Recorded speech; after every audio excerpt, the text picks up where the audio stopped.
প্রিয় ভাই আমার, বন্ধু আমার, নওজোয়ান সাথীরা আমার, মৃত্যু এক অনিবার্য বাস্তবতা, চিরন্তন বাস্তবতা। এটা গ্রহণ করতেই হবে। হাসলেও মরতে হবে, কাঁদলেও মরতে হবে, সুখেও মরতে হবে, দুঃখেও মরতে হবে। রাজপ্রাসাদ আর অট্টালিকার মানুষটাও মরে যাবে। জীর্ণ কুটিরে যে লোক থাকে, হ্যাঁ, সেই লোকটাকেও মরতে হবে। জীবনে কোনোদিন দুঃখ দেখে নাই যে সেও মরে যাবে, জীবনে কোনোদিন সুখ দেখে নাই যে সেও মরে যাবে, সব মরে যাবে। এটাই সত্য, এটাই বাস্তবতা। অতএব মৃত্যু এক অনিবার্য বাস্তবতা, এটা গ্রহণ করতেই হবে। এটা যদি আমরা মনে রাখি, আমাদের জীবন অনেক সুন্দর হইত, অনেক সুন্দর হইত। রাসূলুল্লাহ সাল্লাল্লাহু আলাইহি ওয়াসাল্লাম বলছেন, আকসিরু যিকরা হাযিমিল লাযযাত ইয়ানি আল মাউত। আল্লাহর নবী বলেন, আমার উম্মত তোমরা বেশি বেশি ওই জিনিসটা স্মরণ করো যে জিনিস তোমাদের সমস্ত স্বাদ, আনন্দ, আহ্লাদ চিরতরে মিটাই দেবে, তোমারে চিরস্তব্ধ করে দেবে। জলজ্জান্ত মানুষটা আমাদের সামনে হাঁটতো, চলতো, উঠতো, বসতো, ঘুরতো, ফিরতো, হ্যাঁ, সেই মানুষটা মনে করেন আমার চোখের সামনে নাই, তার লাশ আমার সামনে। আহা, সেই লোকটা স্তব্ধ। পৃথিবীর কত মানুষ কত আওয়াজ করতেছে, কত শোরগোল করতেছে, কিন্তু এই লোকটা হাতও নাড়ে না, পাও নাড়ে না, চোখও মেলে না, আর কিছুই করে না। এ কি আশ্চর্য বিষয়! চোখের সামনের এই মানুষটা নাই, কি হলো তার? কে তারে থামাই দিল? কে তারে স্তব্ধ করে দিল? এ তো আমার মতো ঘুরতো, ফিরতো, হাঁটতো। আহ, আমার আব্বারে আমি কত দেখছি, একদিন আমার আব্বা চলে গেলেন। আমার দাদারে আমি কত দেখছি, আমার দাদা একদিন চলে গেলেন। আমার জ্যাঠারে আমি দেখে আসছি, দোয়া করে আসছি, ফুঁ দিয়ে আসছি। এক সপ্তাহ পরে জ্যাঠা ইন্তেকাল করলেন। আবার এক সপ্তাহ পরে আমি গিয়া জ্যাঠার জানাজা পড়াইছি।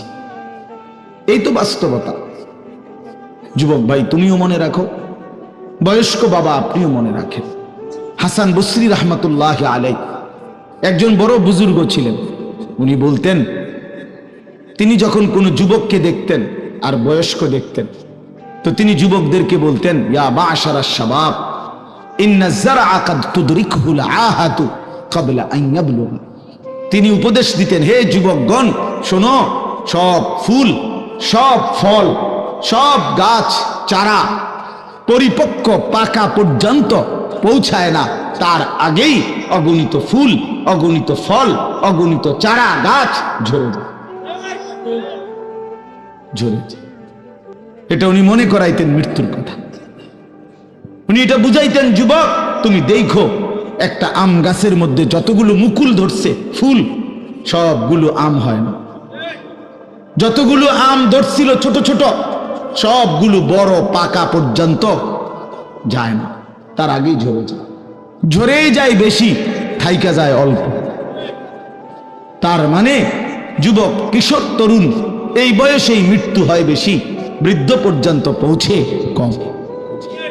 পুরা বাড়িতে অনেক সময় এমন হয় একজনও বয়স্ক লোক নাই, একজনও নাই। আমার ঘর, আমার বাপ চাচাদের যে ঘর, সেখানে আপনার এখন আমার চাচাতো ভাই, জ্যাঠাতো ভাই, আমার ভাই বেরাদর সব মিলাইয়া আমাদের ছেলে পেলে ভাই ভাতিজা মিলে না হয়তো 60-70 জন আছি আমরা, কিন্তু আমাদের একজনও বয়স্ক লোক নাই। আমার দাদাও নাই, দাদিও নাই, জ্যাঠাও নাই, চাচাও নাই, আমার আব্বাও নাই, কেউ নেই। তাইলে কেন এমন হলো? তাহলে বোঝা গেল অধিকাংশই ঝরে যায়, কবরে চলে যায়, মৃত্যু হয়ে যায়। এই জন্য ধোঁকা না খাওয়া। আরেকটা হলো, বয়স্ক লোককে দেখলে উনি বলতেন, হাসান বসরি রহমতুল্লাহ আলাইহি, ইয়া মা'শারা শুয়ুখ, হে বৃদ্ধগণ। উনি তাদেরকে জিজ্ঞাসা করতেন যে, মা ইউনতাজারু বিসসারআই ইযা বালাগা, যখন কোনো ফসল পাইকা যায় তখন আর বাকি থাকে কি? কি বাকি থাকে? কাটা। কথা বলে না, কি বাকি থাকে? ক্বালু আল হাসাদ, বা কাটাটা বাকি থাকে, পাইকা তো গেছে। তার মানে আপনারা পাইকা তো গেছেন, বয়স তো হয়েই গেছে, আর শুধু মৃত্যুটা বাকি। আর শুধু মৃত্যুটা বাকি। তাইলে যুবককে বলতেন, তুমি ভেবো না তুমি বৃদ্ধ হবা, কারণ অসংখ্য ফুল তো আগেই ঝরে যায়, অসংখ্য ফল তো আগেই ঝরে যায়, অসংখ্য গাছ তো আগেই ঝরে যায়। আবার বৃদ্ধকে বলতেন যে আপনার তো আর কিছুই বাকি নাই, আপনি তো পাইকেই গেছেন, এখন শুধু কাটা, কবর, মৃত্যু ছাড়া আর বাকিটা কি? তাহলে মৃত্যু ভুলে না যাওয়া, মৌত ভুলে না যাওয়া। রাসূলুল্লাহ সাল্লাল্লাহু আলাইহি ওয়াসাল্লাম বলেন, কাফা বিল মাউতে ওয়াইজান। নবীজি বলেন, কোন মানুষ যদি মৃত্যুর কথা স্মরণ করে, তার ওয়াজের জন্য, নসিহতের জন্য এটাই যথেষ্ট, এটাই যথেষ্ট। আমরা কিতাবে পড়ছি, হযরত ওমর রাদিয়াল্লাহু তাআলা আনহু, এত বড় সাহাবী, উনি বলতেন, কুল্লা ইয়াউমিন ইউকালু মাতা ফুলান মাতা ফুলান ওয়ালা বুদ্দা মিন ইয়াউমিন ইউকালু মাতা ওমর। তিনি বলতেন, হায় শোনো, প্রতিদিন ঘোষণা হয় আজ অমুকের মৃত্যু হলো, অমুকের মৃত্যু হলো, অমুকের মৃত্যু হলো। অচিরেই একদিন ঘোষণা হবে আজ ওমরের মৃত্যু হলো, আজ ওমরের মৃত্যু হলো। উনি বলেন, এই ঘোষণা শুনবে খুব দ্রুত একদিন। এই জন্য বাপ, এই আমাদের ব্যক্তিগতভাবে প্রতিনিয়ত মৃত্যু হচ্ছে, ঠিক এভাবে আমরা তো মরছি, একদিন এই গোটা আলমের মৃত্যু হবে, একদিন এই গোটা সৃষ্টিটাই আল্লাহ তাআলা গুটায় ফেলবে। আচ্ছা, কি আশ্চর্য কথা, এটা কি অবাক করা। এক মিনিট যদি কেউ বিবেক দিয়া ভাবে, যারে বলে কি হুজুর, বলেন কি, এত বড় আসমান ভেঙে যাবে, এই সূর্য খসে পড়বে, চাঁদ খসে পড়বে। আল্লাহ তাআলা বলছে, ইযা সামাউন ফাতারাত, আসমান ভেঙে যাবে, ওয়া ইদাল কাওয়াকিবুন তাসারাত, তারকারাজি খসে খসে পড়বে, ইযা শামসু কুব্বিরাত ওয়া ইদাল কাওয়াকিবুন তাসারাত। আল্লাহ তাআলা বলেন, সূর্যটা গুটায় ফেলা হবে, পাহাড়গুলো বালির মতো, তুলার মতো উঠতে থাকবে।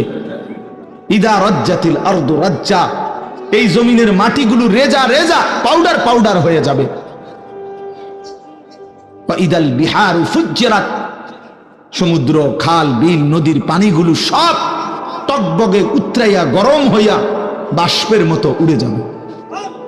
না কোথাও পানি থাকবে, না কোথাও গাছ থাকবে, না আসমান থাকবে, না জমিন থাকবে, কিছুই। আচ্ছা, এটা কেমন কথা, এটা কেমন আশ্চর্য বিষয়। এই গোটা আলমের মৃত্যু হবে। আল্লাহ তাআলা কোরআনুল কারীমে বিশ্বাস করেন, অসংখ্যবার এই কথা এটা বলছে, এটা হবেই হবে। ইদা ওয়াকাতিল ওয়াকিআ, আল্লাহ বলেন এই ঘটনাটা ঘটবে।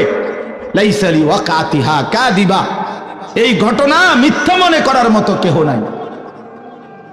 যেদিন ঘটে যাবে তখন আর কারো কোনো মিথ্যাবাদী আর থাকবে না, অর্থাৎ কেউ আর অস্বীকার করার সুযোগ হবে না। চোখের সামনে দিন, চোখের সামনে দিন। কোরআন শরীফে একটা সূরা আছে, সূরা হজ। ও যে আমরা হজ করি না, এই হজ সূরাটার নাম। এই সূরার শুরুতে আল্লাহ তাআলা এই পৃথিবী ধ্বংসের, কিয়ামতের একটা সাংঘাতিক বর্ণনা দিয়েছেন। ওইখানে আছে, আল্লাহ বলেন, ইয়া আইয়ুহান নাসুত্তাকু রাব্বাকুম, তোমরা আল্লাহকে ভয় করো। আর শুনো, ইন্না জালজালাতাস সাআতি শাইউন আযীম, নিশ্চয়ই কিয়ামতের ভূমিকম্প, জালজালা, এই যে বললাম জিলজাল এবং জালজালা অর্থ ভূমিকম্প। আল্লাহ বলেন কিয়ামতের ভূমিকম্প, ইসরাফিল যখন ফু দিবে, আমার এই পৃথিবী যখন ভাঙতে শুরু করবে, এই সৃষ্টি জগৎ পুরাটা যখন আমি আল্লাহ গুটায় ফেলবো, ওয়াসসামাওয়াতু মাতবিয়াতুম বিয়ামিনি, আল্লাহ বলেন 7 আসমান আমি আল্লাহ তাআলার হাতের মধ্যে গুটায় ফেলবো,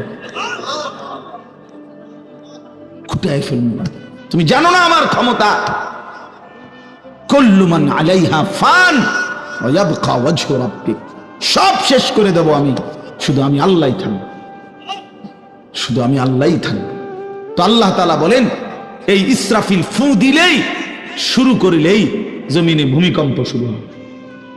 ইন্না জালজালাতাস সাআতি শাইউন আযীম, আল্লাহ বলেন নিশ্চয়ই এই কিয়ামতের ভূমিকম্প, এটা শাইউন আযীম, বড়ই ভয়ানক, বড়ই মারাত্মক।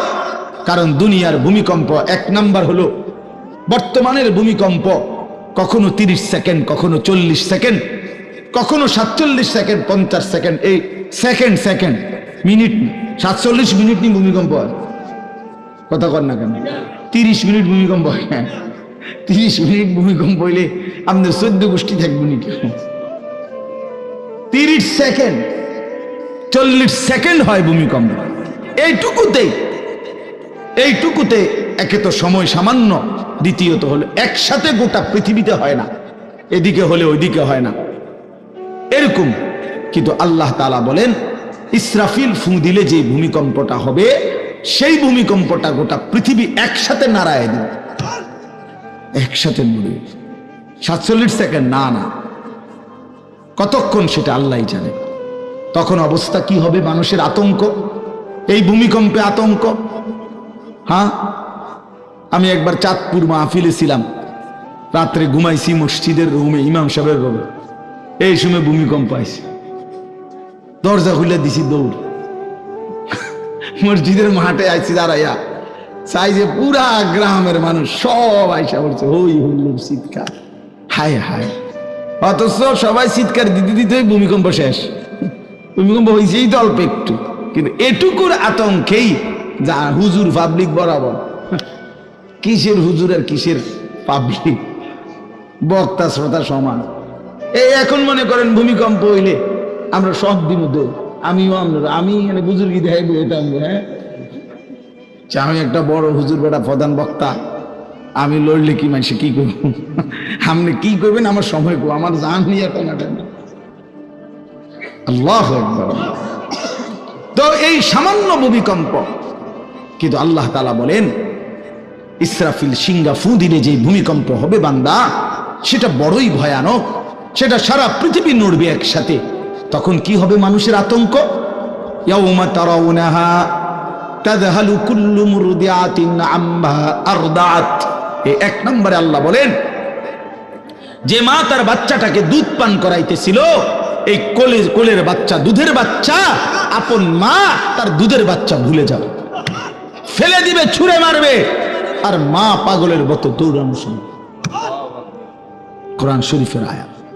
ওয়াতাদাউ কুল্লু যাতি হামলিন হামলাহা। এবং আল্লাহ তাআলা বলেন যে মায়ের পেটের বাচ্চা 10 মাস পূর্ণ হয়ে গেছে, আগামী 2 ঘন্টা 5 ঘন্টা পরে বাচ্চাটা এমনিতেই প্রসব হইতো। আল্লাহ তাআলা বলেন ইসরাফিলের ফু দিলে জমিন যখন কাঁপতে শুরু করবে, তো এই গর্ভধারিণী মা, গর্ভবতী নারী পাগলের মতো এভাবে ছুটবে, দৌড়বে, নিজের গর্ভের বাচ্চা নিজেই পড়ে যাবে। ও তারান নাসা সুকারা, আল্লাহ বলেন মাতালের মতো সমস্ত মানুষগুলো ছুটতে থাকবে।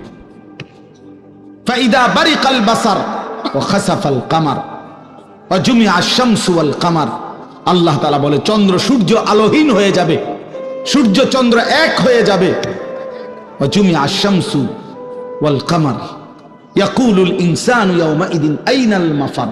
লোকেরা দৌড়বে আর ছুটবে, মানুষ একে অপরকে জিজ্ঞেস করবে ভাইয়া পালাবো কোথায়, দাঁড়াবো কোথায়? কোথাও তো স্থির কোনো জায়গা নাই, কোথায় দাঁড়াবো? আল্লাহ তাআলা বলেন কাল্লা লা ওয়াজার, না বান্দা, সেদিন আর কোথাও জায়গা মিলবে না। ইলা রাব্বিকা ইয়াওমাইদিনিল মুস্তাকার, আজকে শুধুই কেবল তোমার আল্লাহর কাছেই আশ্রয় ঠিকানা। এভাবে বহু আয়াত কোরআনুল কারীমের মধ্যে আল্লাহ তাআলা বর্ণনা করছেন। আমার ভাই, তো এই ইসরাফিলের ফু দিলে গোটা আলমের মৃত্যু হবে, ভূমিকম্প শুরু হবে। তো এই ভূমিকম্প কেন হবে? এই কাঁপতে কাঁপতে সমস্ত কিছু ভাঙ্গা একসাথে, এই সব কিছু আল্লাহর সৃষ্টি, সমস্ত কিছুই জমিনের তলদেশে চলে যাবে। জমিন তখন খালি ফাঁকা, জমিনে তখন কিচ্ছু নাই, কিচ্ছু, একটা সুতা মাটির উপরে থাকবে। এই প্রথমবার ইসরাফিল ফু দিলে সমস্ত কায়নাত, ইনসান, জিন, আল্লাহর সমস্ত সৃষ্টি, মাখলুকাত সব জমিনের তলদেশে চলে যায়। মানুষ ও জিন ও অর্থ সম্পদ, স্বর্ণ রৌপ্য মণি মুক্তা হীরা জহরত সব সব সব একটা কাগজের অস্তিত্ব, সব কিছু, গোটা জমিন ফাঁকা।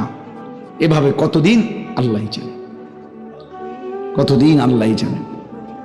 হ্যাঁ মা ভাই, এরপরে একটা নির্দিষ্ট সময় পরে আবার আল্লাহ তাআলা ইসরাফিলকে জীবিত করবেন, করে আবার আল্লাহ তাআলা দ্বিতীয়বারের মতো ফু দিতে বলবেন। এই দুই ফুঁয়ের মাঝখানে কতদিন? নবী সাল্লাল্লাহু আলাইহি সাল্লামের এক হাদিসের মধ্যে বলছে 40 সাহাবীরা ব্যাখ্যা করছেন মুহাদ্দিসিন, সেই 40টা হতে পারে 40,000 বছর। 40,000। এই জন্য বাপ একটা কথা হলো, সর্বশেষ যেই লোকটা কবরে যাবে, শেষ যেই ব্যক্তি মরবে পৃথিবীতে, হতে পারে তাকেও শুধু কবরেই থাকতে হবে 40,000 বছর। 40,000 বছর, এরপরে তো আখিরাত। এই 40,000 বছর যদি কবরে আযাব হয়, 40,000 বছর যদি কবরে আযাব হয় ভাই, তখন কি হবে? এবার ভেবে দেখেন, এখন যারা কবরে যাচ্ছে, হ্যাঁ, নূহ আলাইহিস সালামের জামানায় যারা মারা গেছে, ইব্রাহিম আলাইহিস সালামের জামানায় যারা মারা গেছে, নবীজি সাল্লাল্লাহু আলাইহি সাল্লাম তো 1,500 বছর আগে ইন্তেকাল করছেন, 1450 বছর আগে। তো ওই সময়ে যারা মারা গেছে তারা কবরে পড়ে আছে আজকে 1,500 বছর, 1,500 বছর, 1500 বছর। তাহলে নূহ আলাইহিস সালামের জাতি কত বছর থেকে পড়ে আছে? কোথায় নূহ নবী, কোথায় আমাদের নবী? কত ব্যবধান! এই জন্য বাপ, শুধুমাত্র কবরের বিষয়টাই তো সাংঘাতিক, আখিরাত তো পুরো। শেষ ব্যক্তিটাও যদি কবরে থাকতে হয় 40,000 বছর, তো এখনকার মানুষগুলো আছে কত কাল ধরে। তো এই যার কবরে আযাব হচ্ছে, আহা বাপ, সে কি পরিমাণ কষ্ট পাচ্ছে ভাইবা দেখে। কবরবাসীদের রুহের মাগফিরাত, আরে ভাইয়া একবার চোখ বন্ধ করে 1 সেকেন্ড ভাবেন, আজ আমরা যাদের রুহের মাগফিরাত কামনা করলাম, এই 20 বছরের ব্যবধানে, 30 বছরের ব্যবধানে, 10 বছরের ব্যবধানে, 50 বছরের ব্যবধানে, আবার এর পরের লোকেরা আমাদের রুহের মাগফিরাত কামনা করে। এটা কি পরিমাণ বাস্তবতা, কি পরিমাণ বাস্তবতা! এটাকে অস্বীকার করার, না বুঝার কিছুই নাই, মৃত্যুকে না বুঝার কিছুই নেই। কারণ এত বেশি জলজ্জান্ত আল্লাহ তাআলা এটা আমাদের সামনে দেখাইছেন, এত মানুষের মৃত্যু আল্লাহ আমাদের সামনে দেখাইছেন, এটাকে অস্বীকার করার, না বুঝার কিছুই নেই। তো চলেন, এরপরে আল্লাহ তাআলা ইসরাফিলকে আবার জীবিত করবেন। জীবিত করে আল্লাহ তাআলা ইসরাফিল আলাইহিস সালামকে বলবেন, ইসরাফিল আবার তুমি সিংহায় ফু দাও। এইবার যখন সিংহায় ফু দিবে, তখন ইসরাফিল আলাইহিস সালামের এই দ্বিতীয় ফুতে আবার ভূমিকম্প শুরু। আবার কি শুরু হবে? ও মাঝখানে ভাই, ওই ছেলে অপদার্থ, কথা বলো না, হাসাহাসি করো না, কারো কথা বাকি থাকলে, দুষ্টামি বাকি থাকলে উঠে চলে যাও, বাহিরে আলাদা জায়গা আছে। গাফেল সন্তান কোনো কিছুতেই যাকে কোনো আসর করে না। আহা, আপনারা জানেন না, আপনাদের এক এক ছেলের অবস্থা হলো কলিজাটা পাথর হয়ে গেছে, কোনো কিছুই তার কলিজা নাড়ায় না। এত শক্ত জানোয়ার যে খোদার 365 দিনে কোনো দিন ফজরের নামাজ পড়ে না, একদিনও না। মানুষের বাচ্চা এত বড় জানোয়ার হয় কেন? আরে তুই কোন মানুষের বাচ্চা? তুই কোন মার দুধ খাইলে? না ফরমান, কেমনে মানুষ হইল? এটা কি ধরনের মানুষ? একদিনও নামাজ পড়ে। ছি ছি ছি ছি ছি, মুসলমানের বাচ্চা এত বড় জানোয়ার হয় কেমনে? কোনদিন নামাজ পড়ে না, 6 মাসে 9 মাসে কোনদিন বলতে পারবে না নাফরমান কোনদিন 5 ওয়াক্ত নামাজ পড়ছে কিনা। হায় হায়, এত বড় অসভ্য মায়ের সন্তান হয় কেমনে? বাবার সন্তান হয় কেমনে? চিন্তা কর, কোনো কিছুই ছেলে পেলেদের হালাত হলে এই পরিমাণ লাগাম ছাড়া। কিসের মা, কিসের বাবা, কে তার মা, কে তার বাপ, কে কি তার ধর্ম, তার আল্লাহকে, তার রসুলকে, তারে বানাইছে কে, আসছে কোত্থেকে, কেন আসছে, কি করতেছে, কি করছে, কিচ্ছুর খবর নেই, কিচ্ছুর খবর। আসে, হাঁটে, বুট খায়, বন খায়, মোবাইল টিপে, খারাইয়া মুতে, বইয়া মুতে, বন্ধু বান্ধবদের সাথে আড্ডা দেয়, মেয়ের পিছনে ঘুরে, অসভ্য অশ্লীল কথাবার্তা বলে। এটা কি একটা জিন্দিগি হলো? মিয়া ভেবে দেখেন। উফ, কোন সুস্থ স্বাভাবিক মানুষ এমন হয়? বলো ভাইয়া, বলো। রাগ করো না বাপ, কে তোমার করে মনে করাই দিব? কেউ মনে করায় না। বাবা আমারও ফিকির শেষ, শুধু টাকা রোজগারের ফিকির। দেশে থাইকা পারো, নইলে বিদেশ গিয়া পারো, কোনো না কোনো ভাবে পয়সা রোজগার করো। টাকা রোজগার করলে মা বাপ খুশি, টাকা রোজগার না করলে না অখুশি, খালাস। এরপরে ইমান আছে কিনা, ইসলাম আছে কিনা, নামাজ আছে কিনা, কোরআন আছে কিনা, আল্লাহ চিনি কিনা, হালাল হারাম কিনা, জায়েজ না জায়েজ না, এত কিছু আমার দরকার। ফুতের জিগায় না যে ফুত কামাই যে করতেছ, কি হালাল কামাই করো না হারাম, না এত কিছুর দরকার কি? টাকা দিতেছে, খাইতেছে, ঘুমাইতেছে, বিল্ডিং করতে আসে, জমি কিনতে আসে, আপেল মালটা খাইতেছে। এক ছেলে আমারে নিজে বলছে, আমি সবার ব্যাপারে বলি না, এক ছেলে আমারে নিজে বলছে, হুজুর আমি একটা দেশের নাম বলছে, যেই দেশে আমার কর্মটা ছিল, চলে আসছে ওই দেশ থেকে। আমার বলছে, হুজুর আমার কর্মটা হলো এই, মদের বার, মদের হোটেলে নারী পুরুষ উলঙ্গ জিনাবে বিচার করে, আমার দায়িত্ব শুধু পাশে দাঁড়িয়ে মদের বোতল নিয়ে দাঁড়ায় থাকা, যতবার তারা চায় অতবার তাদেরকে মদ গ্লাসে ঢেলে দেওয়া, তাদের হাতে তুলে দেওয়া। এর বিনিময়ে আমার মাসে বেতন 2 লাখ টাকা।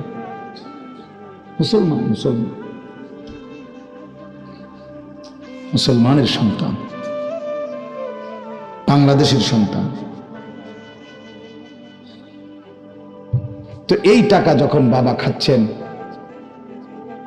বিল্ডিং করতেছে, কোনো টেনশন নাই। আমি আবারও বলছি, আমি সবার জন্য বলিনি, ওই বলছি দেখে ওরটা কইছি, কথা বুঝছেন? আমি তো নাম ঠিকানা বলি না।